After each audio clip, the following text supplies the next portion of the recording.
Si algo caracteriza a los llanos de Mojos es su diversidad, ¿ya? Y la diversidad cultural fundamentalmente, y eso viene desde el pasado precolombino. Nosotros tenemos que ver cómo se ha configurado nuestra identidad. Y un elemento principal es la época prehispánica, que tiene que ver justamente con estas culturas hidráulicas que hicieron los pueblos.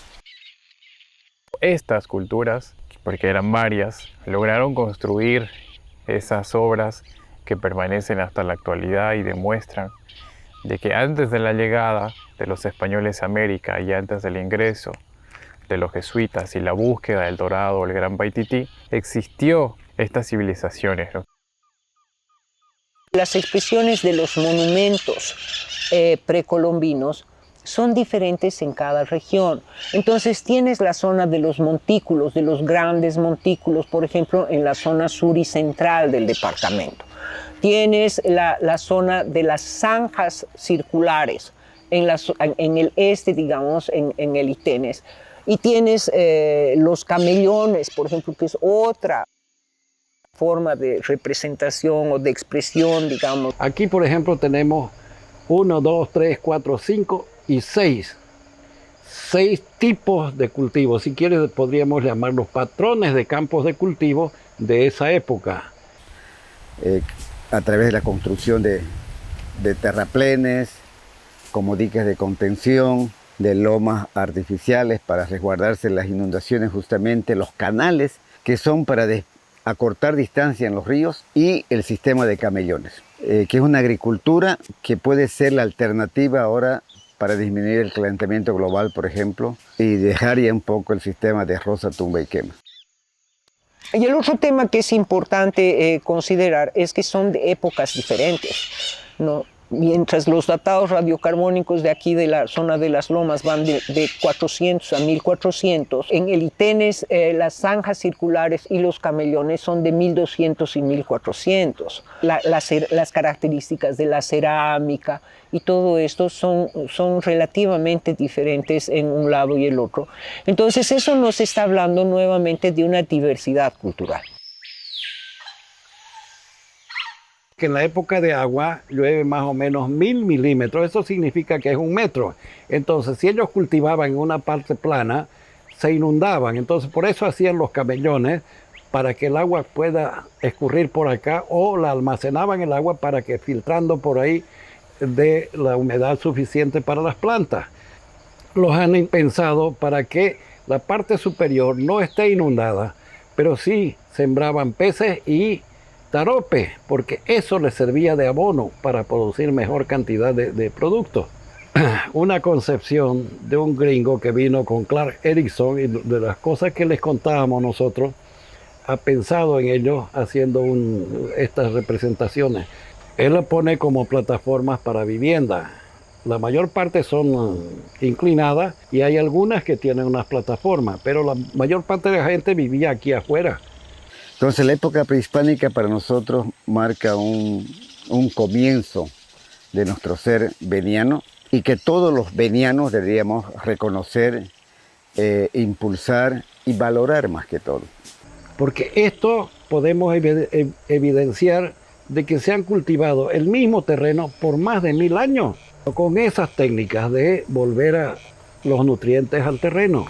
Entonces hay que pensar en esas cosas y no entrar al monte solo para depredar y tumbar y dejarlo ahí como si nada, ¿no?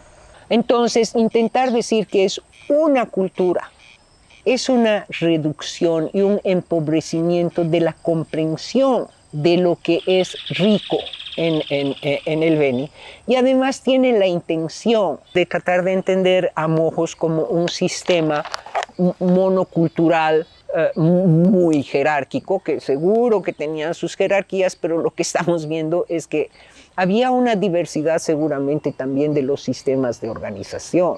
Hay una cultura andinocentrista en Bolivia que no quiere dar importancia a la cultura de los pueblos del oriente boliviano.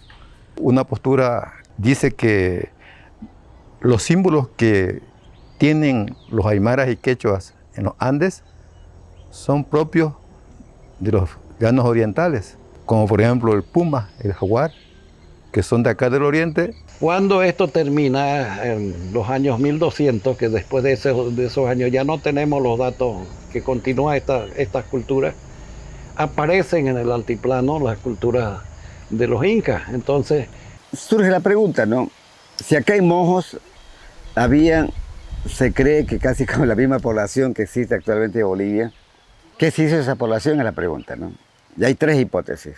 Una, que se fue diezmando por estos meganiños, grandes inundaciones, grandes sequías. Otra, aparición de enfermedades, pestes como llaman. Y luego la tercera es la migración hacia tierras altas, ¿no? De que estos pueblos indígenas subieron buscando, digamos, protección también, ¿no? Allá. Y nada casual, digamos, porque en el escudo incaico hay imágenes, pues, de animales amazónicos, ¿no? Y eso por casualidad no van a estar allá, ¿no? Porque los pueblos reproducen lo que es su cosmovisión, ¿no? ¿qué es lo que pasa? Aquí termina, pero aparecen allá. Y en la escuela me enseñaron a pensar que Manco Cápac Mamajoyo apareció en la Isla del Sol, en el lago Titicaca. Bueno, es una explicación, pero pensemos de que de aquí se han ido allá. Entonces, ¿por qué los monolitos tienen la anaconda, tienen el tigre, tienen la pluma, tienen la flecha y tienen todo lo que representa a nuestra zona?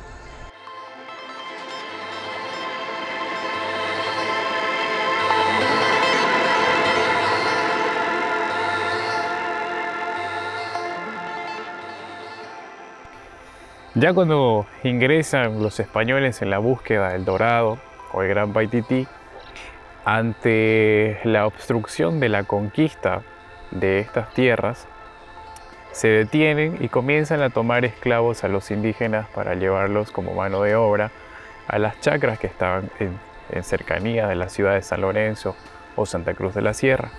Y los españoles se trasladaron acá con todo para quedarse y enseñar su cultura. Por eso es que nosotros hablamos español. Posteriormente ingresan los jesuitas con el objetivo de crear reducciones o pueblos de indios donde se pueda evangelizar. El término de reducciones significa reducir, tomar parte de la población y poner un determinado número en un solo sitio donde se pueda ejercer una catequización, pero al mismo tiempo una enseñanza a la carpintería, a también la ganadería, entre otras cosas, que fueron de beneficio para la comunidad de las reducciones jesuíticas de Mojos. Esa fusión que hubo entre la época prehispánica y la época misional son los elementos fundamentales de nuestra identidad regional. Por eso es que creemos en Cristo, es un Dios cristiano. Entonces todo eso es una herencia de la colonia. Y trataron de borrar de nuestra mente las creencias de nuestros antepasados. Tenían que derribar los otros dioses, ¿no? Estos dioses, digamos, a los astros, que ya dejaron de ser para ellos, digamos, sus dioses, ¿no? Pero lo positivo es que lograron articular esta religiosidad que tenían ellos, porque ya se sabe que ellos hacían hasta ayuno, por ejemplo.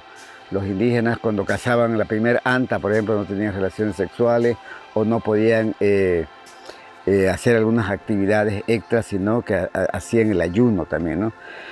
Se fundan alrededor de 21 a 22 reducciones entre toda la ribera del Mamoré, del río Itenes. Llegan a formar los primeros pueblos de Mojos, cada uno con diversas etnias. Los Cayubabas, tenemos los Itonamas, tenemos los Mojeños, entre otros que llegan a ser parte de la provincia de Mojos.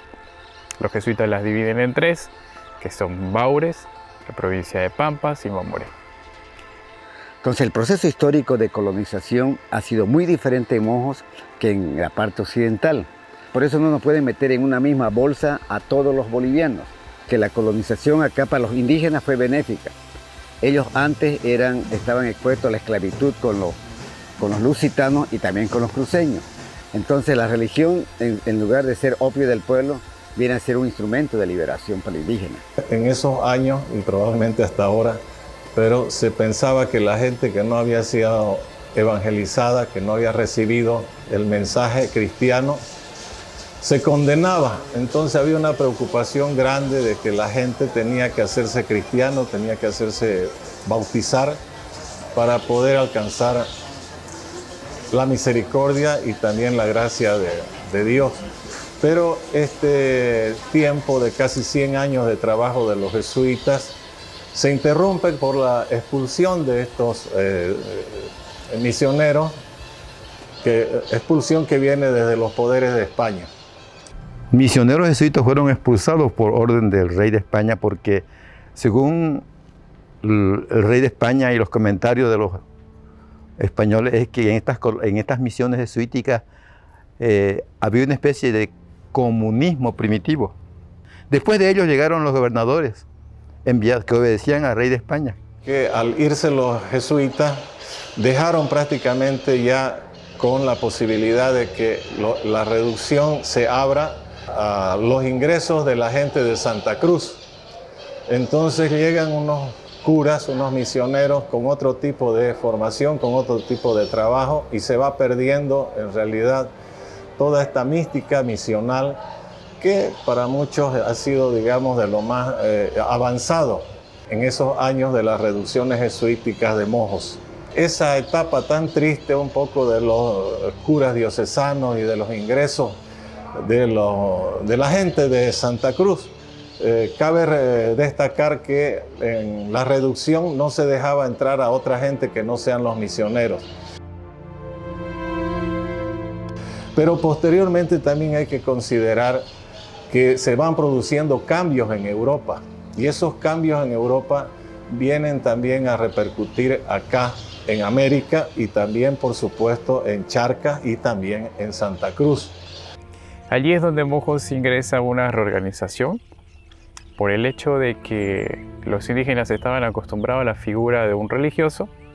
Se toma esta decisión de que permanezcan 2 curas en cada pueblo, lo cual hace de que exista un decaimiento de las poblaciones de Mojos, reduciéndose el número de 21 o 22 poblaciones a 15 y posteriormente 12, que son las que subsisten. Y los indígenas quedaron, entre comillas, huérfanos, ¿no? Y presa fácil de los comerciantes que los esclavizaron. Entonces, en esa esclavitud que hubo, ya viene la liberación de Pedro Ignacio Muiva primero, en 1810. Y es importante ver el acto de Pedro Ignacio Muiva como un acto de liberación, ¿no? Porque su proclama es: nosotros seremos libres por mandato de nuestros antepasados. Varios indígenas viajaban de San Pedro, que era la capital, hacia Santa Cruz de la Sierra, eran navegantes. Entonces, esta gente empezó también a tomar contacto con gente de Santa Cruz y a escuchar las conversaciones. Varios indígenas ya empezaban también a manejar el castellano y empezaban también a darse cuenta que las cosas ya no estaban igual que antes. Tal es el caso de Pedro Ignacio Muiva, quien aparece en 1786 como traductor del gobernador Lázaro de Rivera, que tiene ya conocimientos Muiva de lo que estaba pasando en Santa Cruz y de lo que estaba también probablemente percibiendo lo que pasaba en Europa. Las cosas en Europa ya estaban cambiando. España empezaba a declinar su poder, Inglaterra empezaba a sumárselo hacia ellos, Francia. Entonces los libres pensadores empiezan también a influir. Y que tienen que ver con las reformas borbónicas de fines del 18, cuando la audiencia de Charcas pasa a depender del virreinato de Buenos Aires. Se erige en ese momento a Mojos como una gobernación militar independiente de lo que antes había sido su dependencia con Santa Cruz. Hay un descontento de parte de los indígenas porque permanentemente los agarraban para que sean remadores, para ir a Santa Cruz, para volver de Santa Cruz, y tardaban 1 mes y medio, 2 meses y a veces ni volvían. Entonces, una de las cosas que está relacionada con esto es precisamente empezar a mostrar su disgusto en no remar. El grito libertario es precisamente: ya no queremos el poder español acá, somos libres, ya España ya perdió a su rey, ya perdió su poder y ya son otros los que gobiernan, nosotros somos libres por nuestro derecho. Mojos forma parte de la lucha por la independencia de Charcas, lo que actualmente es Bolivia, y por qué no decirlo de la lucha de la independencia latinoamericana. Entonces, esa es un poco, digamos, la figura del alzamiento de Muiva, muy importante porque está contemporáneo un poco a situaciones de alzamiento que se van produciendo y se va creando conciencia de libertad. Esto fue en 1810. Ya en la creación de la República, el Beni no figura. Tuvo que venir Alcides d'Orbigny para hacer un estudio, un censo, y recomendara al presidente Valleyan para que cree un nuevo departamento que se llamó ya Dejamos de ser mojos, que nunca deberíamos dejar de ser mojos. Y ya somos Beni, que es viento, ¿no? En Tacana.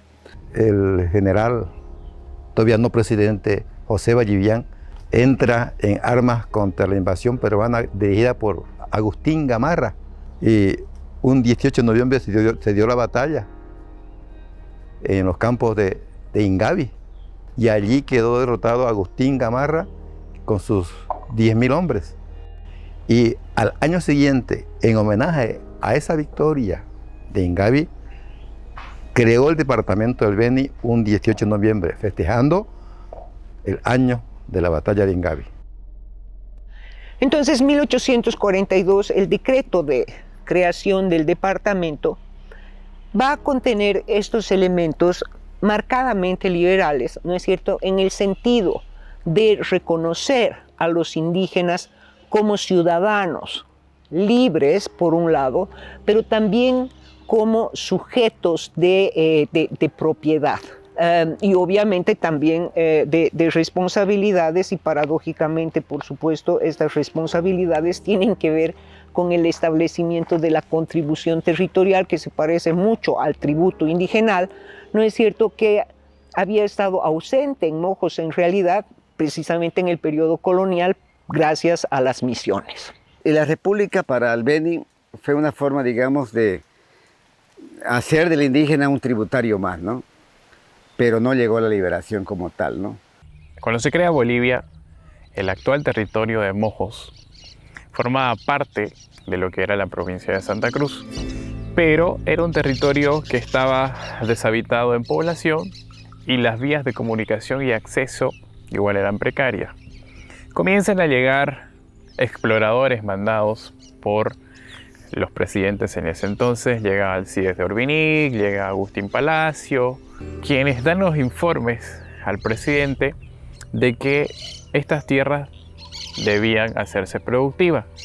El segundo informe es de que la mayor parte de la población es indígena y tiene cultivos familiares que no hacen una productividad. Eso va a ser fundamental para lo que José Vallivian y los que estaban a su alrededor vean que había necesidad de tomar una posesión más real de lo que era la República. El Beni se crea en 1842 con 2 decretos. El primero, que prepara a la población indígena para que puedan acceder a tierras, para que puedan trabajar y al mismo tiempo sean reconocidos como ciudadanos. El segundo decreto, que se da ya el 18 de noviembre, crea el departamento independizándolo de la provincia de Santa Cruz con las 3 provincias que se conocen como Mojos, Yuracaré y Caupolicán. Ese norte de La Paz ya era beniano, justamente en la colonia se conocía como el gobierno militar de Mojos y Apolobamba. El hecho de la creación del departamento supone otorgar propiedad en un sistema, digamos, que antes no existía, ¿no es cierto? Es decir, el régimen misional asignaba áreas de vivienda, etcétera, etcétera, pero también creó lo que se llamaban las áreas del trabajo en común, que eran áreas de cultivo donde se trabajaba colectivamente para el conjunto de la misión. Y entonces lo que sucede ahí es que se pasa completamente a un régimen casi de propiedad individual, lo que hace que el sistema de propiedad en manos de los indígenas de una manera individual sea más vulnerable para luego este proceso, digamos, de transferencias masivas o de usurpación de las tierras, digamos, que van a haber con posterioridad. Entonces yo creo que el decreto de creación del departamento lo que hace es preparar el terreno, ¿sí?, para que posteriormente, con una mayor apertura mercantil, con una mayor apertura de la presencia, digamos, de población no indígena, estas tierras, digamos, y bienes, no solamente las tierras, sino bienes, vayan pasando progresivamente hacia la población no indígena. Que no se tenía una presencia de poder, de hegemonía boliviana en este territorio de acá que se llamaba Mojos y que todavía quedaba pendiente la parte del norte más, donde la influencia misional casi nada. Entonces José Vallivian crea el departamento del Beni con muchas dificultades de gestión, pero con el interés de que Bolivia no solamente sea la parte andina, no solamente sea la parte de los valles, sino también la parte de acá, de las tierras bajas. Actualmente se le llama ya la Amazonía, digamos, ¿no?, boliviana. Eso ha sido recuperado de a poco en cuanto a la figura misma de José Vallivian, que para todos no es ningún secreto saber que hay universidad que se llama José Vallivian, que hay colegios que se llaman José Vallivian, que hay provincias que se llaman José Vallivian, institutos de arte, institutos, colegios, etc. Pero a partir de la segunda mitad del siglo XIX, digamos, al influjo de estas aperturas comerciales, pero sobre todo ya con los auges de la quina y de la goma, empieza a abrirse una corriente migratoria muy fuerte de población no indígena que venía por un lado de Santa Cruz, pero también venía de La Paz y de Cochabamba. Y entonces empiezan a asentarse en primer lugar, digamos, en primera instancia en esta región en Trinidad, que era el centro poblado más importante, pero también para trasladarse hacia Rurrenabaque, Reyes, ¿no?, sobre todo con el tema de la quina, y posteriormente, como sabemos, más hacia el norte, con la apertura de la frontera civilizatoria extractivista, digamos, hacia el norte con el auge de la goma. Entonces, ese es un antecedente importante porque va a definir de alguna manera las relaciones posteriores, pero también la definición geográfica del nuevo departamento. La situación económica estaba pasando de ser la minería a diferentes recursos naturales, en este caso el caucho. En ese auge de la goma ingresa la figura de Nicolás Suárez, quien llega al departamento con el objetivo de establecer la empresa gomera y así poder proyectar el crecimiento económico de la región y del país. De esa forma se fundan las ciudades del norte del departamento del Beni, que llegan a ser pueblos estratégicos fundados durante el auge de la goma para que de allí llegue a la conexión fluvial mediante el río Mamoré con el río Amazonas y desemboque al Océano Atlántico para luego ser comercializado en Europa. De que Bolivia empieza a tomar una ciudadanía internacional y la presencia, por supuesto, de empresarios, entre los que se destaca Bacadíes, entre los que se destaca también la familia de Nicolás Suárez, etc. Pero es un tiempo también de total desarticulación de lo poco que quedó de lo misional. El tema del caucho va a implicar la sujeción de la fuerza de trabajo en estos sistemas o métodos extraeconómicos que tienen que ver con el habilito, el enganche, es decir, el controlar la mano de obra para ser trasladada a los gomales del norte. Y por supuesto, digamos que la población disponible para eso era precisamente la población indígena que estaba concentrada en las misiones y que a partir del hecho reduccional, del hecho misional, de alguna manera había sido disciplinada para poder prestar los servicios que demandaba este proceso de extracción. y ahí empiezan a aparecer una serie de dificultades para la vida cotidiana de la gente. Empiezan a seguir remando, a seguir yendo, acarreándose gente de todas las misiones. Varias poblaciones empiezan a desaparecer porque la fuerza de trabajo está yéndose a los gomales. La gente que está trabajando sus chacos lo abandona porque tiene que ir matriculado, porque tiene que ir obligado. La gente mandaba nomás a ver vos, a remar para arriba hasta el Río Grande, hasta el río Chapare, y bajar hasta abajo, hasta el Madera. Entonces, los informes dan cuenta de toda esta anormalidad que va desarticulando la vida comunitaria. Para muchos se enriquecían, para la mayoría de la gente de acá era un problema sumamente serio. Y llega un punto, por supuesto, en que se hace insostenible, ¿sí?, para la población indígena. Y si bien la gente empieza a irse poco a poco, pero en 1887 se hace absolutamente notable, ¿no es cierto? ¿Por qué? Porque aparece este personaje que se llamaba Guayocho, convocaba para que la gente se retirase de Trinidad y fuese a buscar un lugar sagrado que está predeterminado para ellos. Se le considera como un movimiento mesiánico, es decir, un conflicto social que es interpretado en la historia de la humanidad con un elemento de cuño cristiano, bíblico, percibiendo la incomodidad, es decir, quieren estar parados sobre carne, vámonos de aquí porque aquí estamos con una raza maldita que no nos deja vivir, etc.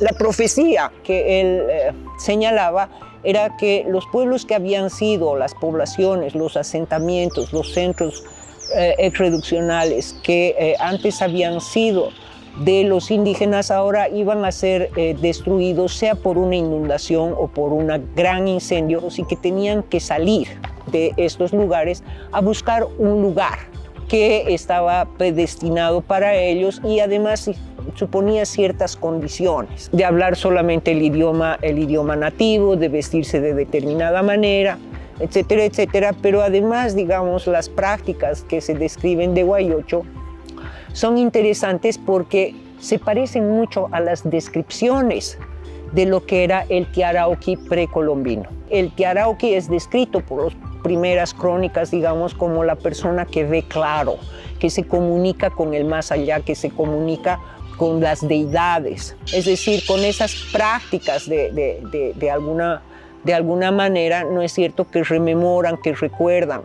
a estos personajes que supuestamente habían quedado en el pasado gracias al proceso reduccional, pero que se ve que no desaparecieron del todo porque resurgen con mucha fuerza, ¿no es cierto?, en estos eventos.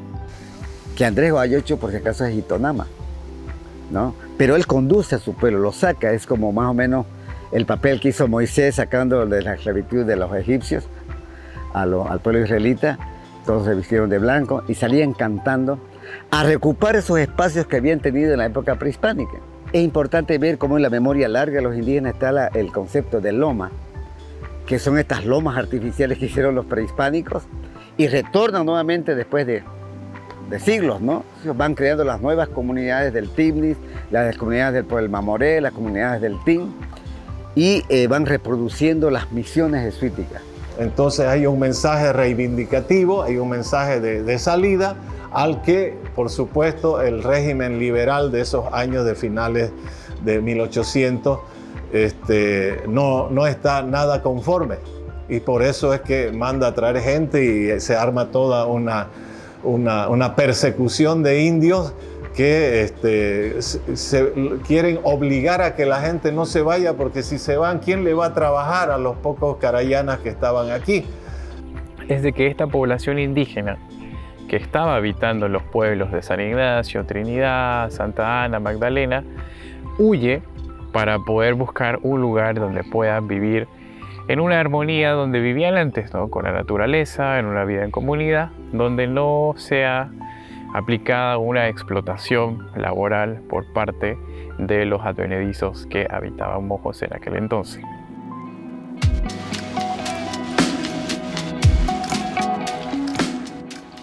Nosotros hace 40 años, 50 años, nosotros escuchábamos hablar de los guayochos aquí en Trinidad y eran los malos. Sin embargo, los mismos indígenas de aquí, de gente con la que convivíamos nosotros, con sus hijos, hablaban de que se aprovecharon y mataron gente, los carayanas, tratando de someter a los indígenas.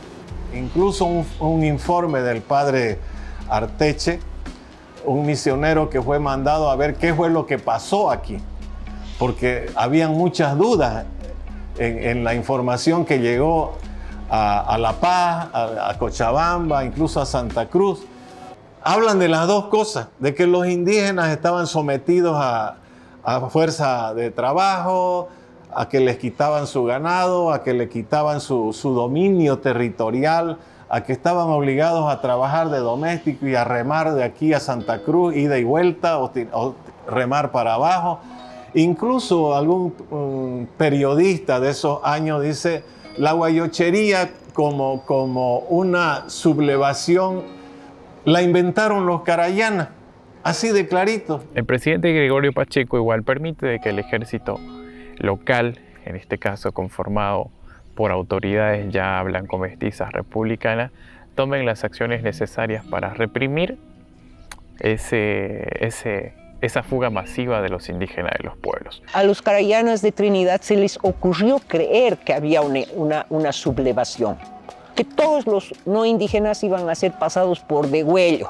Puede entenderse, ¿no es cierto?, que es una interpretación cruzada de lo que es el mito de la Loma Santa, es decir, el elemento, digamos, que está señalando que mesiánico, que está señalando que estos pueblos donde vivían antes, o sea, Trinidad, etcétera, etcétera, que ahora se han llenado de gente no indígena, van a ser destruidos, es parte de la mitología, o si se quiere, de los designios del mensaje mesiánico, pero desde el otro lado, desde el lado del mundo no indígena, es interpretado como una amenaza de sublevación.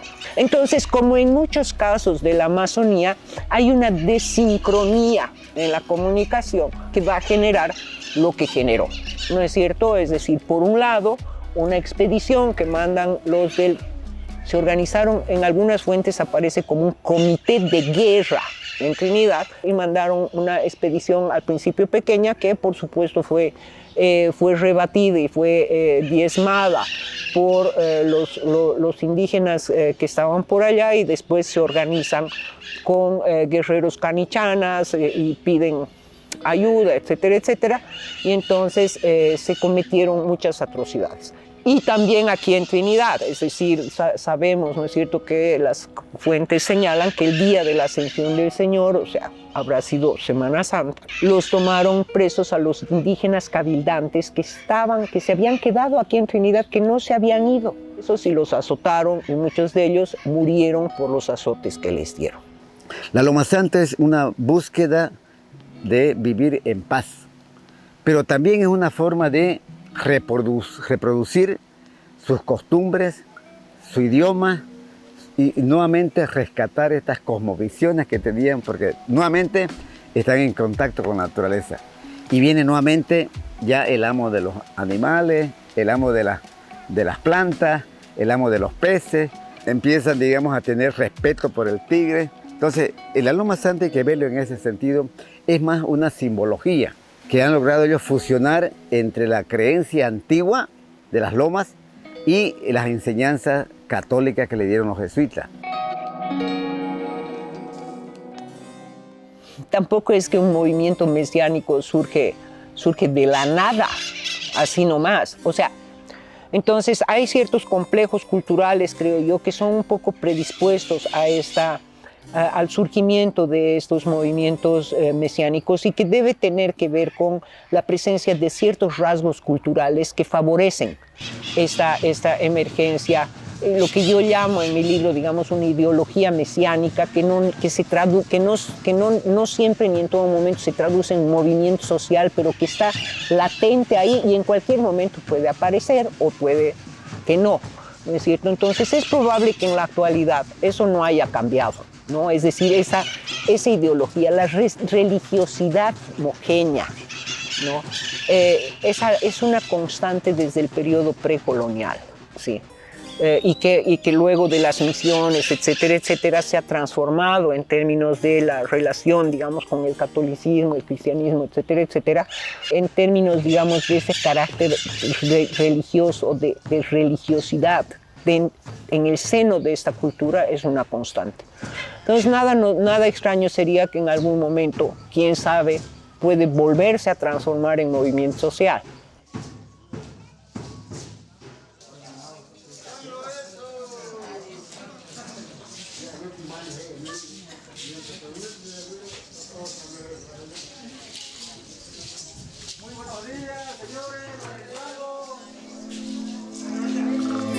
Luego está la introducción de la ganadería, que ya para el Beni significa la industria madre, como llaman, porque gracias a Cipriano Baracza se introdujo la ganadería en el Beni, ¿no? Porque vio que acá la gente no comía más que carne del monte y ya se estaba acabando la carne del monte. Le entró la idea junto al padre Marván, Pedro Marván, y al padre José del Castillo, traer ganado vacuno, traer caballares, traer ovejas. Y fue así que hizo un viaje con el padre Castillo y el padre Marván a Santa Cruz a pedir ayuda para traer ganado vacuno. Y trajo un poco de joven Loreto, otro poco trajo hasta Trinidad. La ganadería nos ha marcado como pueblo, como identidad en cuanto a lo que producíamos y cómo vivíamos. Al ser un oficio con un patrón, el que mandaba, a todos tenían que obedecer, porque también el peón, tenemos que tener en cuenta, era una persona que de ser sacado de unas reducciones donde estaban acostumbrados a obedecer también las órdenes de los sacerdotes y a mantener una situación de subalternidad, se reprodujo pues esa situación social, se marcó también muy fuertemente las estratificaciones socioeconómicas y hasta políticas. Sabemos por experiencia de que la ganadería en pequeñas condiciones y en pequeña cantidad no es suficiente como para vivir de él. Se necesita mucha inversión de capital, cosas y situaciones que los originarios, los indígenas, los campesinos no han tenido esas condiciones, esos capitales y esas condiciones también de carácter para poder emprender ellos mismos empresas ganaderas.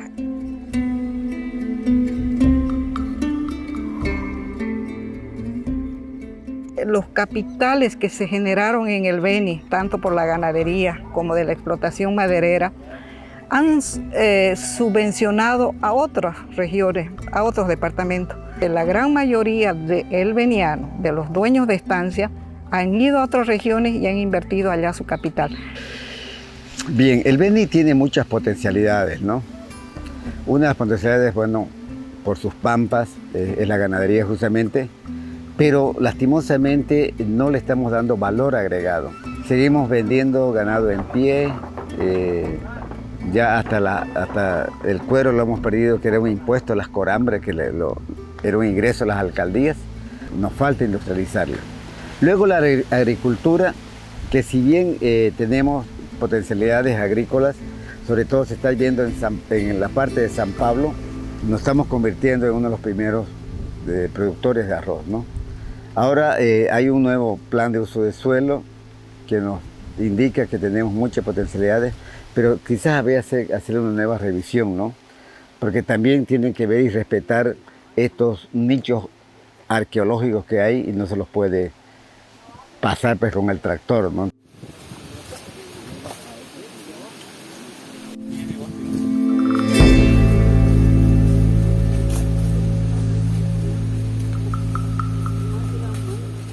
El camino de la hidrovía, somos un privilegiados en poder estar cerca para exportar ganado por el Brasil. Entonces son oportunidades que tenemos que saberlas aprovechar, teniendo en cuenta, sí, algo muy importante, que vivir en la Amazonía es vivir con responsabilidad. No se puede arrasar. Creo yo que las oportunidades hay que agarrarlas, hay estas intenciones. Vemos que países vecinos están progresando mucho con esta situación y entonces el Beni no puede quedarse atrás. El Tratado de Petrópolis hoy en día significa abrir una puerta grande para el desarrollo económico y tecnológico también del departamento del Beni y, por qué no decirlo, del Estado Plurinacional de Bolivia, puesto que se ha demostrado actualmente la factibilidad de la mencionada hidrovía. Existe una gran diferencia entre costos y tiempo para poder hacer las exportaciones, favoreciendo así a los empresarios y de esa manera poder hacer las exportaciones a través de la hidrovía Madeira-Amazonas. No podemos quedarnos de brazos cruzados ahora. Es importante que nosotros le demos la debida importancia a este tratado y aprovechemos esas grandes ventajas que se nos ofrecen hoy por hoy. A diferencia de otros tratados que ha firmado Bolivia, este tiene un carácter de perpetuidad. Entonces hay no más que ver nuevamente, pensar en nuestro desarrollo sin olvidar lo de atrás. Yo digo, el Beni va a empezar a alzar el vuelo recién cuando empecemos a industrializar. Es decir, atraer inversión, o el Estado, ¿no?, de esta manera invertir en el Beni, y si no puede el Estado, pues atraer inversión extranjera, ¿no? Porque tampoco no se puede no hacer y tampoco que otros hagan. Y lastimosamente estamos en ese problema ahorita, ¿no? A nosotros los benianos nos afecta sobre todo porque seguimos siendo el departamento más pobre de Bolivia. Pero una actividad que la debemos desarrollar es el ecoturismo, porque el Beni es rico en biodiversidad. Es importante entonces nosotros fomentar el turismo de aventura, el turismo científico, el turismo ecológico. Quizás debería ser una de las alternativas socioeconómicas para poder establecer mejores ingresos económicos, pero también conservando la naturaleza. Y el otro aspecto importante es fortalecimiento cultural. Hoy por hoy, los Llanos de Mojos es un hotspot, es decir, un centro caliente de diversidad lingüística a nivel mundial. De los 18 pueblos indígenas, que por lo demás son el 50%, ¿no es cierto?, de los pueblos indígenas reconocidos en todo el país, están en esta región. O sea, eso ya es impresionante. Pero igualmente impresionante es el hecho de que 7 de esas lenguas o de esos idiomas son lenguas aisladas. Es decir, son lenguas únicas en el mundo. En realidad, los lingüistas tampoco saben de cuándo viene, ¿ya? Pero debe haber, un lenguaje, una lengua, un idioma, no se forja en 1 o 2 años, ¿no es cierto? Son cosas muy, muy antiguas. Y entonces eso también está reflejando, digamos, el hecho de que este espacio es un espacio desde antiguo, muy culturalmente muy diverso, que la lengua no solamente es una forma de expresar, sino que la lengua es el camino de entrada para comprender los sistemas cognitivos y de conocimientos de esta gente que son milenarios. Y esos conocimientos vienen pues de la experiencia milenaria acumulada en la interacción con su medio ambiente. Entonces lo que estamos perdiendo ahí es verdaderamente importante, ¿no es cierto? Y no le estamos prestando atención. Entonces todo propósito homogenizador deja de ver estos aspectos que son fundamentales y que son críticos, ¿no es cierto?, para el futuro de la región, si es que queremos pensar nuestra región, ¿no es cierto?, de una manera diferente, ¿sí? Es decir, reconociendo lo que somos, ¿no es cierto?, para proyectarnos más allá. No hay otra forma de pensar el desarrollo de una manera sostenible.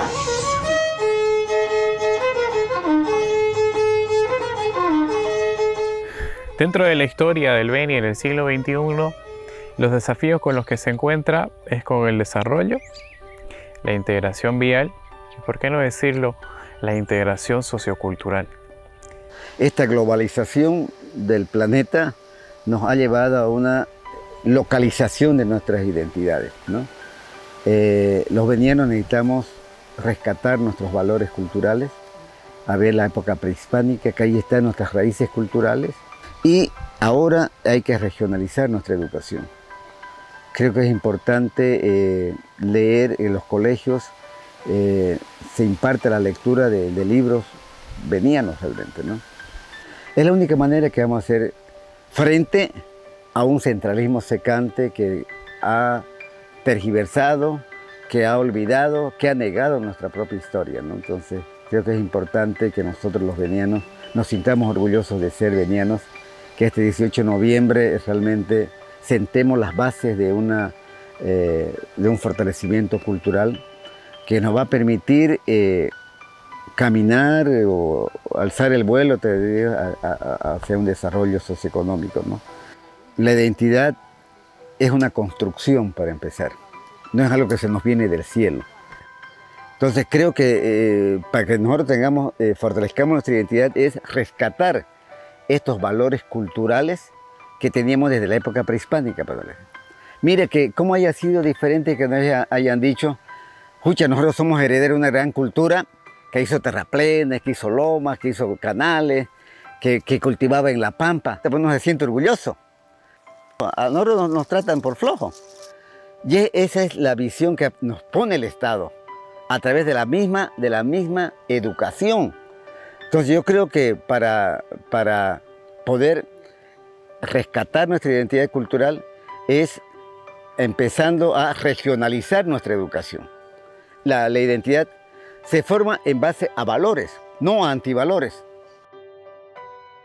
Tenemos que construir nuestra identidad mojeña amazónica.